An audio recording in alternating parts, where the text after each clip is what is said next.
સુરતમાં Delhi gate police ચોકી પાસે બબાલ થઈ પીઆઈ વાય ગોહિલ પર કેટલાક લોકોએ હુમલો કર્યો છે। પીઆઈ નશામાં હોવાના આક્ષેપ સાથે ઝપાઝપી થઈ હતી। વર્દીમાં હોવા છતાં લોકોએ કાયદો હાથમાં લીધો। મોડી રાત્રે પોલીસ ચોકી પાસે હુમલો કરાયો હતો। લોકોનો આક્ષેપ છે કે પીઆઈ જે છે તે નશાની હાલતમાં હતા। સમગ્ર મારામારીના જે દ્રશ્યો છે તે પણ હાલમાં વાયરલ થઈ રહ્યા છે। બોલો હવે તમે મને તમાજો કેમ માર્યો?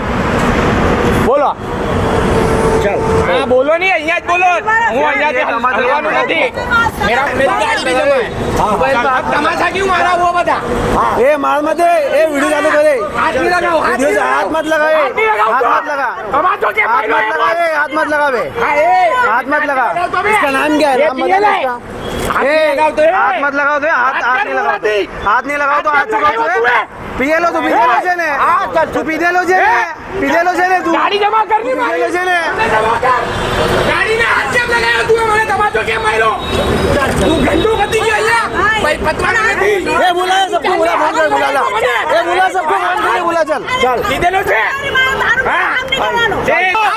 આ પીધેલો છે જમા કરેલી છે મારી। આઝમ અમારી સાથે જોડાઈ ગયા છે।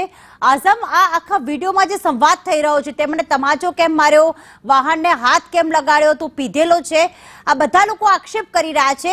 ખરેખર હકીકત શું છે? કઈ બાબતે ઝપાઝપી થઈ હતી?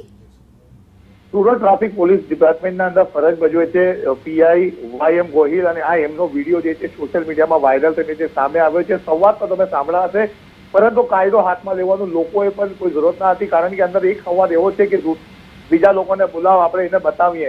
ખરેખર જોવા જાય તો જો વાહન ડિટેન કરવામાં આવ્યું હોય તો મેમો આપીને જે તે વ્યક્તિને જવા દેવાનું હોય છે। એટલે પીઆઈના ઉપર જે ગંભીર આક્ષેપ કરવામાં આવી રહ્યા છે વિડીયોની અંદર કે એને દારૂ પીધો છે, નશામાં છે, તે મને તમાશો કેમ માર્યો, આવા સંવાદો ચાલી રહ્યા છે। તો ખરેખર આ બાબતે સ્થાનિક લોકોએ આરોપ તો કર્યો છે, પરંતુ સત્તાવાર રીતે કોઈ પણ ફરિયાદ હજુ સુધી પોલીસ સ્ટેશનમાં નોંધવામાં નથી આવી। પરંતુ હા, સુરત શહેરની અંદર સમય અંદર આપણે જોયું છે એક પોલીસ કર્મચારીને કારથી કચડી રાખવાનો પ્રયાસ હતો, 2 પોલીસ કર્મચારીઓ પર અસામાજિક તત્વોનો હુમલો હતો અને હવે એક પીઆઈના ઉપર પણ તમારી સામે છે કે જાહેરમાં હુમલો કરવામાં આવી રહ્યો છે।